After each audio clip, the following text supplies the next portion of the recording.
Hello students, myself doctor Awadhesh Kumar Dubey. Students, आज की classes में हम बजट लाइन पर चर्चा करेंगे। इसकी पिछली क्लासेस में हम लोगों ने इंडिफरेंस कर्व के बारे में चर्चा किया था और इंडिफरेंस कर्व के एनालिसिस के बारे में, विश्लेषण के बारे में चर्चा किया था। आज की क्लासेस का मुख्य विषय है जिस पर हम बजट लाइन, उसके एक आगे के कदम की बात करेंगे। बजट लाइन एक्चुअली क्या है, अगर इस बात को समझाया जाए तो दो शब्द पहले मैं यहाँ चर्चा आपके साथ कर लूँ, फिर बात करेंगे। एक माइक्रो इकोनॉमिक्स का चैप्टर है जिसमें बजट का शब्द आता है, और एक मैक्रो इकोनॉमिक्स का भी चैप्टर है जिसमें बजट शब्द आता है। माइक्रो इकोनॉमिक्स की जब हम बात करते हैं तो माइक्रो इकोनॉमिक्स में बजट किसी एक उपभोक्ता की उस उस एस्टिमेशन ऑफ इनकम से है, या उस इनकम से है, उस अमाउंट से है जो वह किसी वस्तुओं के लिए व्यय करने के लिए तत्पर होता है, और उस व्यय में वो वस्तु में कितना वो क्रय कर सकता है, इससे से जुड़ी हुई बातें होती हैं। आपको समझा ऐसे भी सकता हूँ कि जब आप दुकान पर जाते हो तो दुकानदार से जब आप कोई सामान खरीदने की बात करते हो तो वो आपसे पूछता है कि आपका बजट क्या है। तो बजट का मतलब वो आपसे ये पूछना चाहता है कि इस स्पेसिफिक कमोडिटीज के ऊपर आप खर्च करने के लिए, आप व्यय करने के लिए कितनी राशि को आप प्रयोग में ला रहे हो, या कितनी राशि को आप व्यय करना चाहते हो। इसी से संदर्भित जो विषय है, इसी से संबंधित जो बात है, उसे हम बजट कहते हैं। आज की इस क्लासेस में हम इसी बजट के बारे में चर्चा करेंगे। एक बजट का यह भी कंसेप्ट है जो आप सामान्यतः आपके नॉलेज में होगा कि किसी भी देश की आय और व्यय के लेखे जोखे को हम बजट कहते हैं, या वार्षिक आय व्यय के लेखे जोखे को बजट कहते हैं। ये वो बजट नहीं है, ये बजट माइक्रो इकोनॉमिक्स का बजट है जिसके बारे में हम आपसे आज की क्लासेस में चर्चा करेंगे। तो आइए प्रारंभ करते हैं अपने बजट लाइन के कंसेप्ट को। जैसा कि आप स्क्रीन पर देख पा रहे होंगे, अब budget line is a graphical presentation. Graphical presentation का मतलब है कि यह है जो जैसे हमने इंडिफरेंस कर्व में बात कही थी कि इंडिफरेंस कर्व क्या है, एक प्रकार से ग्राफिकल प्रेजेंटेशन है, एक प्रकार से ग्राफिकल प्रेजेंट करने का तरीका है। दो उपभोक्ताओं के द्वारा वस्तुओं के क्रम में जो उसकी प्रेफरेंसेस है, जहां पर उसको समान संतुष्टि मिलती है। जबकि यहाँ क्या है कि बजट लाइन एक उसी प्रकार का ग्राफिकल प्रेजेंटेशन है, लेकिन यह है उस कॉम्बिनेशन का प्रेजेंटेशन है जो एक उपभोक्ता क्रय कर सकता है। आप ऐसे कर सकते हैं कि budget line is a graphical presentation of all possible combination of two goods which a consumer can purchase within a given income and the price of the commodities what are given or what are be given for the consumption of the consumer. Students, further students, it shows the different ways consumers can expend their entire income such that the cost of each combination is equal to the consumer's total income. What the incomes are consumer want to be consumed, want to be expend on that commodities, using that income, or we can say the utilizing all those incomes over the consumption of two commodities, and what are the preferences, what are the options, what are the sequences, or we can say what are the orders of the consumptions of those commodities, what are the sets, or what are the sets of the combination of that commodities are with the declaration of budget line instruments. It also we can call the as price line, or the price opportunity lines, or the budget constraint line, or price income line in a microeconomics terminology. Students, इसी बात को अगर हिंदी के छात्रों के लिए कहा जाए तो ये भी कहा जा सकता है कि बजट लेखा दो वस्तुओं के उन विभिन्न संभावित संयोगों को एक ग्राफिकल रूप में, एक चित्रीय रूप में प्रस्तुत करती है जो एक उपभोक्ता अपने निश्चित आय और कीमत पर खरीदा सकता है या खरीदने की क्षमता रखता है।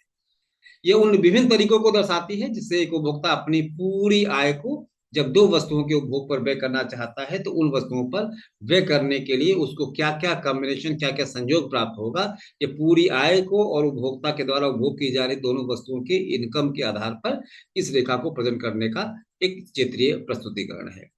बजट रेखा को और भी कई नाम से जाना जा सकता है। आप मूल्य रेखा कह सकते हैं माइक्रो इकोनॉमिक के टर्मिनोलॉजी पर। आप इसे औसत रेखा भी कह सकते हैं, मूल्य औसत रेखा भी कह सकते हैं, इसको बजट रेखा भी कह सकते हैं, इसको मूल्य आय रेखा भी कह सकते हैं। तो ऐसे बहुत सारे नाम के साथ इस रेखा का चर्चा, इस रेखा को हम जान सकते हैं। आइए इसके बारे में, इसके अजम्पशंस और पॉइंट्स को देखने की बात करते हैं स्टूडेंट्स। पहले तो प्रॉपर्टीज की बात कर लें, इंडिफरेंस कर्व की या बजट लाइन की प्रॉपर्टीज क्या है। मूलतः दो चीजें इसकी हैं कि बजट लाइन का स्लोप जो होगा वो डाउन स्लोप होगा। It means it is forever the negative have a negative slope from left to right. It means that all more of one goods is brought by reducing some units of the other goods, the slope of the budget line is be going downward slope. It means if they have to increase the quantum of one commodities, quantum of other amount of the commodities will be also be declined, because the consumer have a limited income, have a given income, and the price of the commodities are be also be given. Further, the properties of this curve, students, this line, students, budget line is a straight line. We know that the slope of the budget line is represented by the price ratio of the commodities. What commodities the consumer consume, the proportion, the ratio of the price of both two commodities, which is constant throughout the consumption, throughout the overall analysis. So this is what the budget lines may be straightforward. In Hindi students, budget रेखा के दो गुण है विशेषता। एक तो यह है कि इसका ढाल जो है वो ऋणात्मक होगा। ढाल ऋणात्मक होने का मतलब यह है कि जब वो एक वस्तु की मात्रा को उपभोग करता है और एक वस्तु की तुलना में जब दूसरी वस्तु की मात्रा को वो सब्स्टिट्यूट करता है, तो एक की मात्रा बढ़ती है तो दूसरे की मात्रा में गिरावट देखी जाती है। इसका अर्थ यह है कि एक वस्तु की इकाई को जब उपभोग करेगा तो दूसरी इकाई को उसी की तुलना में उसमें परिवर्तन करना पड़ेगा। एक वस्तु की इकाई में वृद्धि करेगा तो दूसरे वस्तु की इकाई में कमी आएगी, और दूसरे वस्तु की इकाई में अगर वृद्धि करेगा तो पहले वस्तु की इकाई में कमी आएगी। ये क्रम चलता रहता है। इसी नाते इस क्रम के चलने के कारण यहाँ पर उपभोक्ता रेखा का जो ढाल है वो हमेशा ऋणात्मक रहता है।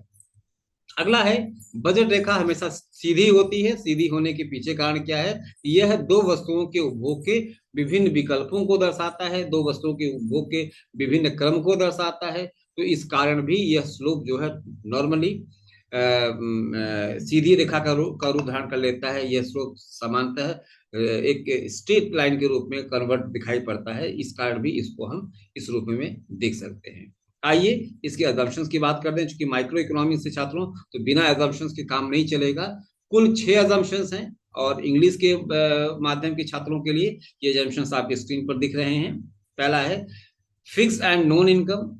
Forever students, while the analysis of the budget line, the income of the consumer will fixed and also given, also in known, because if the income of the consumer will be changed, then the budget line also be changed. So the consumer's income is assumed to be a fixed amount and known to the terms specifically on the period during the consideration during the consumption student. Further, the assumptions is two goods, because the having two axes. So this is what the consumers have to choose only options between the two commodities. The model specified or consumed by the assuming that the consumer's income is spent on only two goods or different X goods and Y goods. Constant market prices. Further, the price of the both goods are assumed to be fixed, constant and known to the consumer well aware about the prices of the commodities, and during the observation, during the consumption, the price of the commodities will not be changed, because while the changing of the price of the commodities, actually the curve, the lines have to be affected or affected. Further, the students full expenses. Actually what the income consumer have to define, have to desire for the consumption, they may have to expend their whole income over the consumption of two commodities, because if they retain the income, then the budget line cannot be able to made. So it is, we can be say that it is assumed that the consumer spend their entire income or the whole income. Here the means of income is not their whole income, but those income, those prices, those amount what they have to decided for the consumption of that two commodities, meaning total expenditure equal to income. Further, no saving and no borrowing. If the consumer cannot be able to purchase the commodities, higher amount commodities, and he desired to consume the more commodities, so they cannot be have to able to take the borrow, or if they want to save their income, it is not to be allowed during the observation of the budget line. So simply we can say the budget line typically does not account to be ability to save or borrow the money. And further, the students, perfect knowledge, consumer have perfect knowledge about the all things about the commodities, all things about the market, all things about the prices of the commodities, because a well perfect knowledgeable consumer are be the consideration point of budget line. For the student, it in Hindi जो इसकी मान्यताएं हैं वो सामान्यतः 5 मान्यताएं हैं। पहली मान्यता यह है कि उपभोक्ता की आय निश्चित है, वो दी गई है, उसे अपनी आय के बारे में पता है, और उसी आय के आधार पर वह अपने दोनों वस्तुओं के उपभोग को क्रय करने की बात करता है।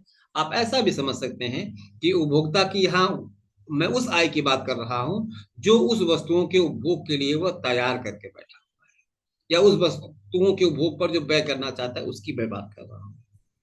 अगली मान्यताएं हैं, दो वस्तुएं, कंज्यूमर उपभोक्ता दो ही वस्तुओं को इस मॉडल में चर्चा करता है, उपभोग करने की बात करता है, क्योंकि एक्सिस दो हैं और दो ही एक्सिस पे पूरा ऑब्जर्वेशन टिका हुआ है, तो इस नाते उपभोक्ता केवल दो ही वस्तुओं के उपभोग को करेगा, ऐसा इस सिद्धांत की मान्यताएं हैं।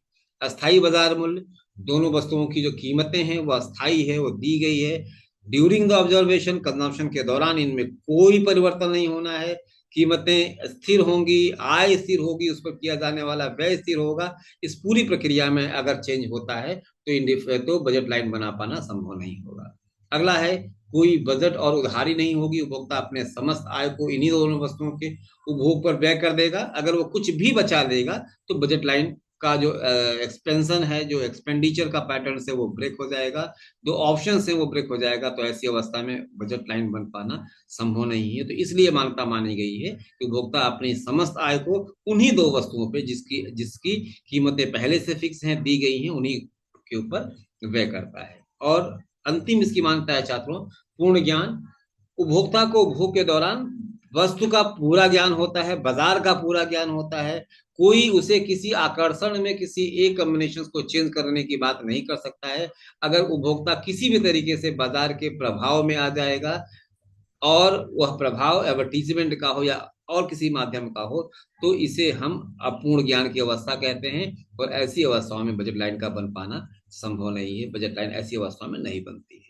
आगे चर्चा छात्रों इसी विषय की। ये जो दोनों बातें मैंने आपके साथ बताई हैं, वैसे तो चर्चाओं में मैंने बहुत सारी मान्यताएं और प्रॉपर्टीज की चर्चा की है, लेकिन एक लाइन के रूप में, चूंकि एग्जाम्स के प्रिपरेशन के पॉइंट ऑफ व्यू से जो नए ट्रेंड्स हैं उसके तहत अगर आप थोड़ी सी ग्राफिकल प्रेजेंटेशन में डाटाओं को प्रेजेंट करते हैं या समझने की कोशिश करते हैं, तो वो आपके लिए ज्यादा बेनिफिशियरीज भी होता है समझने के पॉइंट ऑफ व्यू से भी छात्रों, और कहीं ना कहीं एग्जाम्स में आपके अच्छे मार्क्स के लिए भी होता है। तो एजम्पशंस को आप फिंगर पर रट सकते हैं कि 3 विशेष मान्यताएं हैं जिनके बगैर काम नहीं चलेगा।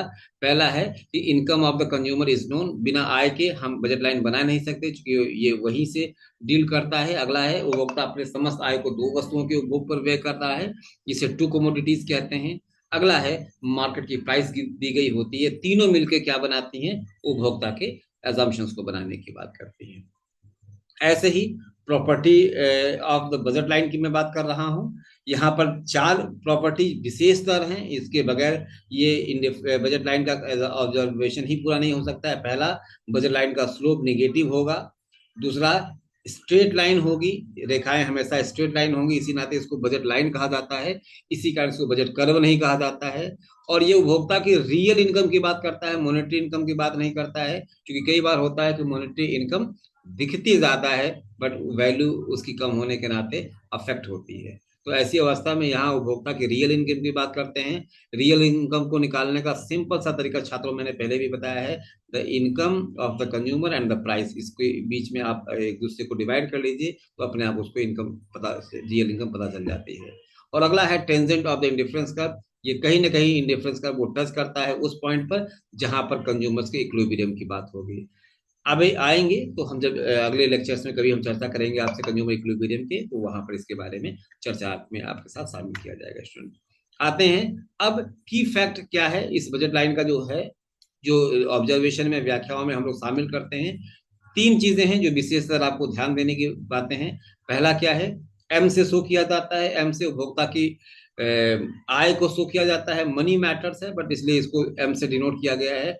कई एग्जाम्स में इसको आई से भी डिनोट किया गया, बट इसे मैंने माइक्रो इकोनॉमिक्स के ऑब्जर्वेशन पर भी ध्यान रखते हुए इसे एम के रूप में कंसीडर किया है। अगला है प्राइस ऑफ द गुड्स, दो वस्तुएं चूंकि वो यूज कर रहा है, इस नाते इसको P1 P2 के रूप में मैं डिनोट करता हूँ। और क्वांटिटी ऑफ द कमोडिटीज को एक्स और वाई के रूप में, एक्स कमोडिटीज को X1, वाई कमोडिटीज को Y1। एक्स कमोडिटीज की फर्दर जो मात्रा में परिवर्तन होता है उसको X1 X2 X3 X4 के रूप में कर सकते हैं। और ऐसे ही वाई वस्तु के लिए Y1 Y2 Y3 कर सकते हैं। ये आपके सामने दोनों ही पॉइंट्स के रूप में शो किए गए हैं। For the English student during the this observation we have to define the income with the symbol of the M, and also the price of the goods with the symbol of the P1 and P2. Further, the quantum of the commodities, the quantity of the commodities is defined here by the X1, X2, X3, and further for the Y commodities it is Y1, Y2, Y3. So now students, we are going to discuss to see the budget line, actually how can it made. Some before making it we must consider about the schedule of budget line. As our previous lecture student, we have to define broadly about the indifference schedule. So here we just take a reference of that. Indifference curve have indifference schedule have to define the various combination in the numerical way for indifference analysis. In the same way, students, budget schedule is also be refer to a table listing all the affordable combinations of two goods what the consumer are consuming while the consumptions. It shows the purchasing capacity or the purchase combinations of the consumers while given their budget set, by while given their incomes, and also the prices of the commodities what are be fixed. So we can say a budget schedule refers to a table listing all the affordable combinations of goods or services consumers can purchase given their incomes and the prices of those goods, known as the budget set. It's a fundamental concept that illustrates the budget constraint, showing how income and the prices limit a consumer's choices. The budget set, a graphical represented by the budget line, which shows the combinations that exhaust the entire income of the consumer. और ये वही तरीका है जो मैंने आपके साथ in difference schedule के बारे में चर्चा किया था। इन डिफरेंस शेड्यूल करीब करीब उपभोक्ता के द्वारा उपभोग किए जा रहे दो वस्तुओं के विभिन्न उन संयोगों को बताता है जहां उपभोक्ता को समान संतुष्टि मिलती है। वही संस यहाँ आपको बजट लाइन के भी साथ है। ये एक ऐसी तालिका है जो उपभोक्ता के द्वारा दोनों वस्तुओं के, चाहे प्राइसेस कम हो चाहे प्राइसेस ज्यादा हो, आप कुछ भी कह सकते हैं, दी गई कीमतों की मैं बात कर लेता हूँ, दी गई वस्तुओं की कीमतों पर दी गई आय पर उस क्रम को बताता है जो उपभोक्ता खरीद सकता है। उन दोनों वस्तुओं के उस क्रम को बताता है जिसे उपभोक्ता खरीद सकता है, इसीलिए इसको बजट सेट के रूप में भी माना जाता है। ये एक जनरल सिद्धांत है, एक मौलिक सिद्धांत है जो बजट के लिमिटेशंस को दिखाता है कि इस आय में उपभोक्ता किन किन वस्तुओं के विकल्पों का चयन कर सकेगा। क्योंकि विकल्प सीमित इसलिए भी है क्योंकि कीमत दी गई है और आय दी गई है, तो इसी नाते जो बजट ग्राफ को बनाने के लिए, बजट पिक्चर्स को बनाने के लिए जो शेड्यूल, जो आंकड़ों की आवश्यकता है, उसी आंकड़ों का टेबुलेशन प्रेजेंटेशन, प्रस्तुतिकरण बजट शेड्यूल के रूप में देखा जाता है। आइए इसी चीज को अब हम ग्राफ के रूप में देखने की बात करते हैं, टेबल के रूप में देखने की बात करते हैं। ये आपका बजट शेड्यूल का टेबल है। ये मान लिया गया है कि उपभोक्ता की आय जो है वो 50 रुपए है, इनकम जो है उपभोक्ता की 50 रुपए, जैसा कि मैंने अभी आपके साथ शो किया था कि एम हमारा क्या होगा यहाँ पर। एम जो वस्तु के उपभोग की मैं बात कर, आय की बात कर रहा हूँ, एम इक्वल टू क्या होगा, 50 होगा। और प्राइस की मैं बात कर रहा था, P1 की प्राइस क्या है, प्राइस ऑफ ए कमोडिटीज या पहली कमोडिटीज की प्राइस क्या है, 10 रुपए है। और प्राइस ऑफ बी कमोडिटीज क्या है, P2 क्या है, इसकी मैंने चर्चा की थी आपके साथ, ये प्राइस 5 रुपीज है। फर्दर अगर मैं क्वांटिटी और क्वांटम ऑफ कमोडिटीज की बात कर रहा हूं, जिसको हम लोगों ने आगे X1 और X2 के रूप में डिनोट किया हुआ था, इसी की चर्चाएं हम यहाँ पर आगे के रूप में देख रहे हैं। ये हमारा एक्स कमोडिटीज की क्वांटम है। X1 हमारा क्या है, 0 है। X2 हमारा 1 है। X3 हमारा 2 है। ऐसे करके मैं देख रहा हूँ। ऐसे Y0 क्या है, हमारा 10 है। ये इस क्रम में देखने की बात कर रहे हैं। आइए देखते हैं इसी पूरे पूरे पॉइंट को हम टेबल के व्याख्या के रूप में। छात्रों, टेबल की व्याख्या से आपको समझ में आ रहा होगा कि हमारे पास अगर 50 रुपए हैं और एक्स कमोडिटीज की प्राइस 10 रुपए है और वाई कमोडिटीज की प्राइस 5 रुपए है, और हमने पूरा का पूरा पैसा जो है वो व्यय कर दिया है ऑरेंज को कंज्यूम करने के लिए, ऑरेंज को उपभोग करने के लिए। तो 10 वस्तुओं को हमने उपभोग किया और 10 वस्तुओं की कीमत प्रति इकाई 5 रुपए है। तो इस हिसाब से जो है हमने पूरे ऑरेंज पर खर्च कितना किया, 50 रुपए खर्च किया। और हमारा कुल एक्सपेंड 50 रुपए है। सेटिस्फेक्शन भी हमारा 50 रुपए के बराबर होगा। क्योंकि हमारी एम 50 रुपए थी, तो इस नाते हम 50 रुपए ही खर्च कर सकते हैं।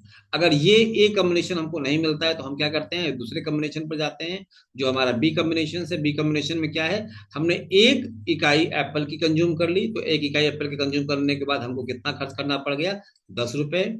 और बची की 40 रुपए की इनकम में हमने क्या खर्च कर क्या ले लिया, हमने ऑरेंज ले लिया। तो ऑरेंज इंटू 5 हमारा कितना खर्च हो गया, 40 रुपीज। तो 40 और 10, 10 और 40 मिला के हमारा कितना हो गया, 50 rupees. We have to expense their all income and this is the another combination, जहां पर हमको 1/8 का रेशियो प्राप्त हुआ। आगे चल सकते हैं। सी कमोडिटीज के लिए हम कर सकते हैं। सी कमोडिटीज पर एप्पल हमने कितना खर्च किया, 2 इकाई ले ली। और 2 इकाई पर 10-10 रुपए के हिसाब से खर्च करेंगे तो कितना आएगा, 20 रुपए आएगा। ऐसे ही 6 इकाई बची हुई की 30 रुपए में हमने क्या ले लिया, 6 इकाई ऑरेंज की ले ली। हमने कितना खर्च किया, 30 रुपए। कुल मिला के हमारे खर्च कितने हो गए, 50 रुपए। 30 और 20, 50 रुपए हो गए। और ये हमारा टोटल एक्सपेंस अमाउंट है। फर्दर अगर ये कम्बिनेशन नहीं मिलता है तो हम चले जाते हैं डी वाले पर। डी वाले पर हमने 3 एक्स कमोडिटीज को परचेज किया। 3 की कीमत 10 रुपए के हिसाब से हमारी 30 रुपए कीमत हो गई। बची की 20 रुपए को हमने 4 इकाई ऑरेंज में खर्च कर दिया। तो 50 रुपए हमारे खर्च हो गए। फर्दर हमारा टोटल एक्सपेंस कितना हो गया, 50 रुपए। और हमारी टोटल सेटिस्फेक्शन भी जो है 50 रुपए के बराबर है। इसी के हिसाब से हम देख सकते हैं कि हमने अगले ई वाले विकल्प में भी किया है। ई वाले विकल्प में हमने 4 इकाई एप्पल की कंज्यूम की। तो 4 इकाई एप्पल की कंज्यूम करने के बाद हमारे टोटल एक्सपेंसेस कितने हो गए, 40 रुपए। और 2 इकाई हमने कंज्यूम कर लिया है, जो 10 रुपए हमारा बचा हुआ था उसको ऑरेंज के रूप में। तो ऑटोमेटिकली हमारी इनकम कितनी खर्च हो गई, 50 रुपए। सेटिस्फेक्शन भी 50 रुपए का है। और एफ वाले ऑप्शंस में हमने कोई इकाई ऑरेंज की नहीं क्रय की है और हमने केवल एप्पल की इकाई क्रय कर ली। तो हमारे 50 रुपए खर्च हो गए। इसी पॉइंट को छात्रों, अगर हम चाहें तो इसी पॉइंट को आगे हम चर्चा के रूप में शामिल कर सकते हैं कि इंडिफरेंस कर्व के शेड्यूल में और बजट लाइन के शेड्यूल में डिफरेंसेस क्या है, इसके बारे में हम चर्चा कर सकते हैं। तो आइए इंडिफरेंस कर्व और बजट लाइन के शेड्यूल को इस तरीके से देख लेते हैं कि इंडिफरेंस का शेड्यूल जो है बेटा, वह 0 से नहीं शुरू होता है। क्योंकि 0, जब हम बात करते हैं इंडिफरेंस कर्व की, तो 0 उस कॉम्बिनेशन को शो करने की बात करता है जहां पर उपभोक्ता एक वस्तु की मात्रा को 0 करता है, दूसरे वस्तु की मात्रा को उपभोग करने की बात करता है। जबकि अगर वो किसी वस्तु की मात्रा को 0 कर देगा तो वो ये बताएगा कि वो उस वस्तु के प्रति क्या है, आसक्त है, बायस है। जबकि यहाँ हम देख रहे हैं कि उपभोक्ता के पास जो विकल्प है, उपभोक्ता के पास जो चयन है, वो इस रूप में है कि उपभोक्ता दोनों वस्तुओं के प्रति इंडिफरेंस कर्व में उदासीन होता है। लेकिन हम जब बजट लाइन की बात करते हैं तो बजट लाइन में उपभोक्ता का जो क्रम है, उपभोक्ता की जो स्थिति है छात्रों, वह बायसनेस या प्रेफरेंसेस की नहीं है, यहाँ उसकी क्षमता की बात है। तो इस नाते यहाँ पर किसी वस्तु के व्यय पर पूरी मात्रा को खर्च कर सकता है और किसी वस्तु की मात्रा को वो पार्सली भी खर्च कर सकता है। तो इस रूप में ये बजट शेड्यूल इंडिफरेंस कर्व से थोड़ा सा अंतर है। यहाँ पर पहला ये पॉइंट शो नहीं हो सकता है। यहाँ पर ये आप ग्राफ में देख रहे होंगे, ये पहला पॉइंट डिफर है इंडिफरेंस शेड्यूल का, और ये अंतिम पॉइंट डिफर है, क्योंकि इन दोनों वस्तुओं में एक एक वस्तु की ही पूरी मात्रा को उपभोग कर रहा है।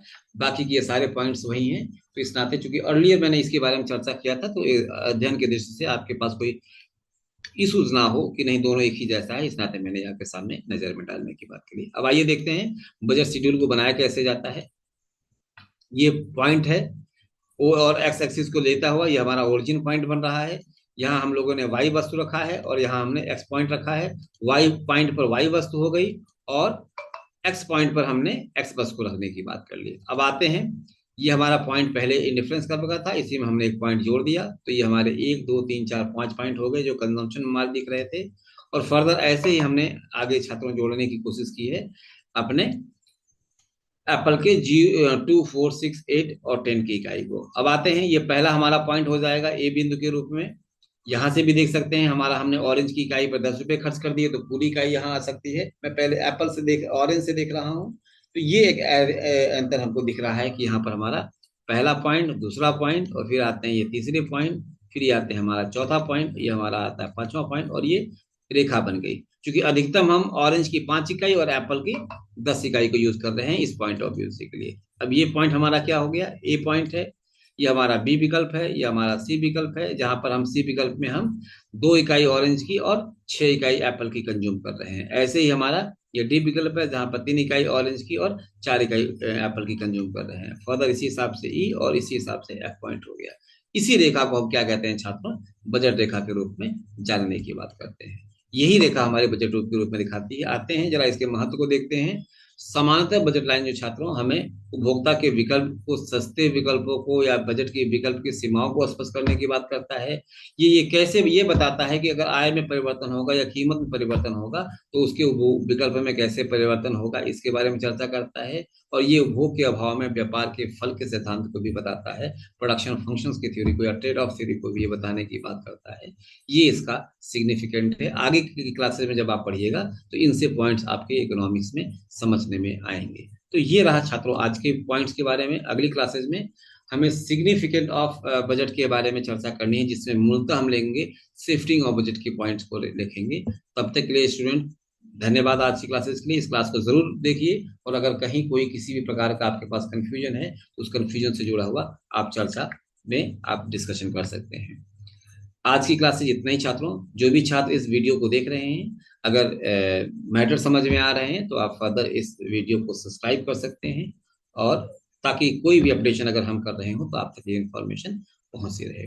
केनाई के छात्र जो इन बच्चों के लिए बनाया जा रहा है, उनका तो ये नैतिक दायित्व बनता है कि इस सारे वीडियोस को देखने के साथ साथ इसको सब्सक्राइब जरूर करें, क्योंकि उसी से, उन्हीं के लिए बनाया गया है, ताकि एक मैसेज आता रहे कि हाँ कौन कौन से बच्चों ने इस वीडियो को देख रखा है। आज की क्लासेस के लिए छात्रों धन्यवाद। इतनी ही थी आज की क्लासेस जिसके बारे में आपके साथ चर्चा किया जा रहा था। Thank you students, thank you.